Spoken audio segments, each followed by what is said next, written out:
Welcome to section 4.4. This is the 34th session of the CISSP exam prep series. In this session, we'll turn all those laws into a working compliance practice. We'll answer several questions.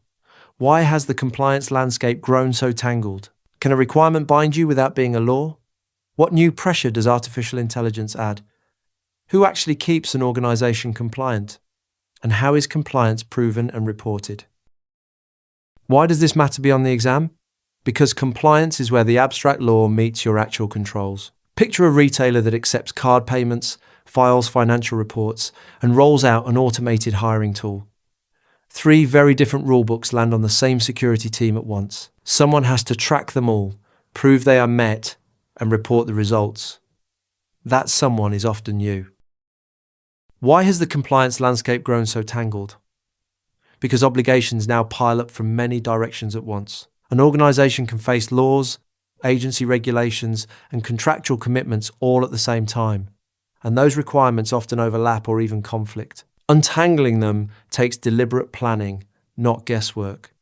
You have to know which rules apply, where they clash, and how to satisfy them without tripping over one another. Think of standing at the intersection of several rulebooks, each written by a different author, none of them talking to the others.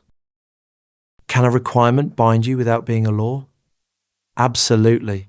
And the classic example is the payment card, industry data security standard. No legislature passed it. Instead, it binds you through a contract. The merchant agreement between a business that takes cards and the bank that processes the payments. Its aim is to protect cardholder data across a set of core requirements.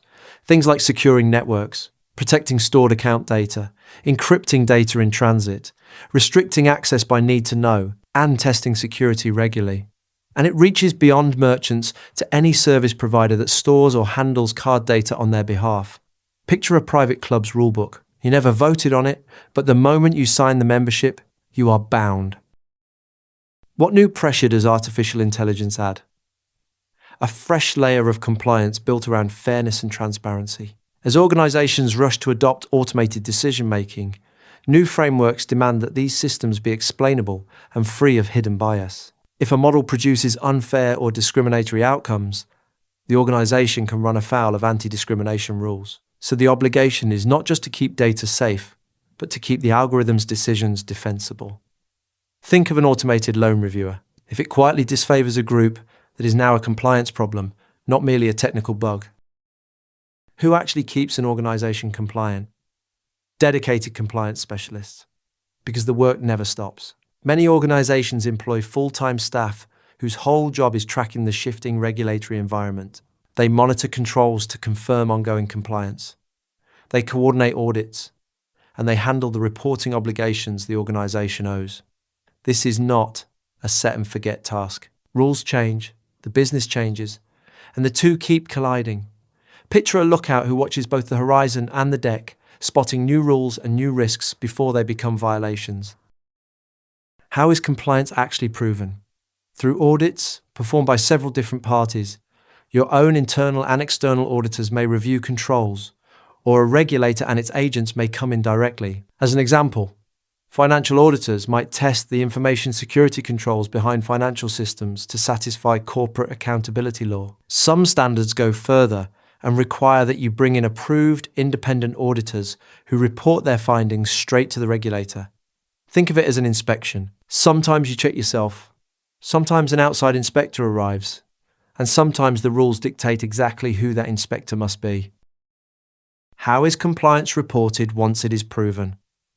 Through regular reporting to the people and bodies who need assurance. Beyond formal audits, organizations routinely report their compliance status to internal and external stakeholders. A board of directors, or more often its audit committee, may require periodic updates on obligations and status. And where a business is not required to undergo a full third-party audit, a standard may instead ask it to complete and submit a self-assessment of its compliance. Picture a status dashboard passed up the chain, so leadership always knows where the organization stands.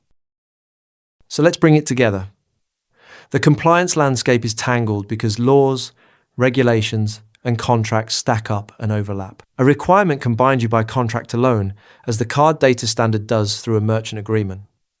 Artificial intelligence adds a new duty to keep automated decisions fair and explainable. Dedicated specialists track it all, audits by various parties prove it, and regular reporting and self-assessments communicated upward. Master this rhythm, and compliance becomes a steady discipline rather than a fire drill. The MCQs covering all the topics and concepts from this session are available on rucloud.com. Practice the chapter-specific MCQs before moving on to the next session. Thanks for watching. If you have any questions or feedback, post a comment below or email us. I will see you in the next session.